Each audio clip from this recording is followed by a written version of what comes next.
ಪೂರ್ವದಲ್ಲಿ ಕೊಟ್ಟಂಥ ಕೊಡುಗೆಗಳು ಬೇರೆ. ಹಲವಾರು ಶಿಲ್ಪಕಲೆಗಳಲ್ಲಿ ಹಲವಾರು ರೀತಿಯ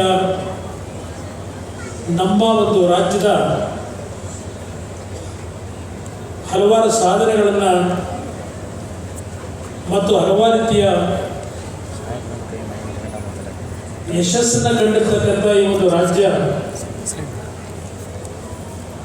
ಇವತ್ತಿನ ಕರ್ನಾಟಕದ ವೈಭವದ ಬಗ್ಗೆ ನಾವು ಚರ್ಚೆ ಮಾಡಲಿಕ್ಕೆ ಒಂದು ಸ್ವಲ್ಪ ಮನಸ್ಸಿನ ಮೇಲೆ ಸ್ವಲ್ಪ ಇರಿಸು ಮುರಿಸಿದೆ ಅಂತಕ್ಕಂಥದ್ದು ನನ್ನ ಅಭಿಪ್ರಾಯ. ಅದನ್ನು ಹೇಳಲಿಕ್ಕೆ ಹೋದರೆ ಬಹುಶಃ ರಾಜಕೀಯ ಬೆರೆಸ್ತಾ ಇದ್ದೇನೆ ಅಂತಕ್ಕಂಥದ್ದು ಬರುತ್ತೆ. ಬಹುಶಃ ಇಲ್ಲಿ ರಾಜಕೀಯ ಕಳೆದ 3 ದಿನಗಳಿಂದ ನಡೆದಿಲ್ಲ. ಇಲ್ಲಿ ಪ್ರತಿದಿನದ ಕಾರ್ಯಕ್ರಮಗಳು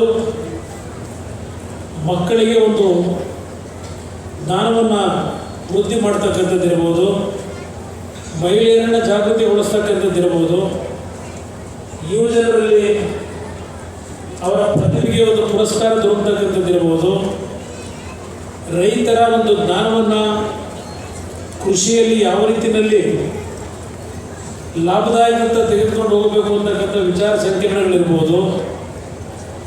ಎಲ್ಲದಕ್ಕಿಂತ ಪ್ರಮುಖವಾಗಿ ಇವತ್ತು ದೇಶದಲ್ಲಿ ಸಂವಿಧಾನದ ಬಗ್ಗೆನೇ ಬಹಳ ದೊಡ್ಡ ಮಟ್ಟದ ಚರ್ಚೆಗಳು ನಡೀತಾ ಇದೆ ಪ್ರತಿನಿತ್ಯ.